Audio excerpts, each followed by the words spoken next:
Chairman Farhad Shahjahan Mostafa আমির ফয়সাল ওয়াজিদ সাহেবের পুত্রপক্ষের মোবারকে কর্মচারী করছি এবং শ্রদ্ধা নিবেদন করছি। আমার বড় ভাই আপনাদের খাজা বড় চাচা ওয়াজিদ সাহেবের পুত্রপক্ষের মোবারকে শ্রদ্ধা এবং ভালোবাসা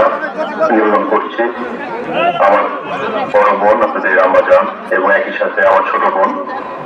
আপনাদের ছোট আম্মাজান এবং একই সাথে খাজা পরিবারের সকল সদস্যবৃন্দের প্রতি আমার শ্রদ্ধা এবং আমার ভালোবাসা। আজকের উপস্থিত জাতীয় পার্টির মূল দল, জাতীয় পার্টির ছাত্রফ্রন্ট, যুবফ্রন্ট, যুব স্বেচ্ছাসেবক ফ্রন্ট, স্বেচ্ছাসেবক ফ্রন্ট, জাতীয় পার্টি কৃষক ফ্রন্ট, জাতীয় পার্টি শ্রমিক ফ্রন্ট, জাতীয় পার্টি ভক্ত ফ্রন্ট, জাতীয় পার্টি আমাদের মা বোনেরা যারা ভিতরে আছেন, আজকে আপনাদের কাছে আমাদেরই একজন রত্ন আজকে আপনাদের সাথে উপস্থিত হয়েছে। আজকে ভাবিজান সরজমিনে উপস্থিত আছেন এবং জাতীয় পার্টি মহিলা ফ্রন্ট, কেন্দ্রীয় কমিটি এবং একই সাথে আমাদের দেশব্যাপী আমাদের সংগ্রামী সভানেত্রীতে আমাদের সাধারণ সম্পাদিকা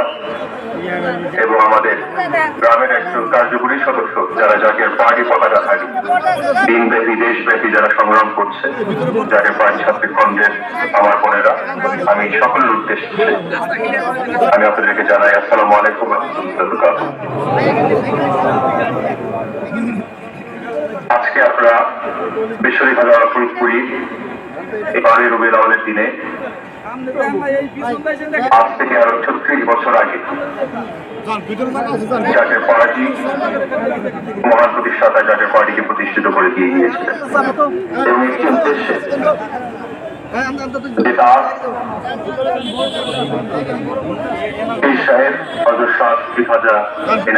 আমাদের দাদাজান হুজুরের নির্দেশে দাদাজান হুজুরের শেষ ষোড়শ শরীফের দিন জাতীয় পার্টিকে দাদাজান হুজুর জাতীয় পার্টি কি জয়, জাতীয় পার্টি কি জয় স্লোগান দিয়েছিলেন এবং দাদাজান সেই কথাটা আমাদেরকে একদম সুস্পষ্টভাবে বলে দিয়ে গিয়েছিলেন, আজ হোক কাল হোক যেহেতু সত্যের বিজয় অবশ্যম্ভাবী, জাতীয় পার্টির বিজয় অবশ্যম্ভাবী। সেটা আজ হোক আর হোক 5 বছর পরে হোক 10 বছর পরে হোক জাতীয় পার্টির বিজয় হবেই হবে ইনশাআল্লাহ। এবং আজকে বর্তমানে বিগত 54 বছরে আপনারা দেখেছেন বাংলাদেশের রাজনীতির মহলে যে ধরনের মারামারি, কাটাকাটি, হানাহানি, যে ধরনের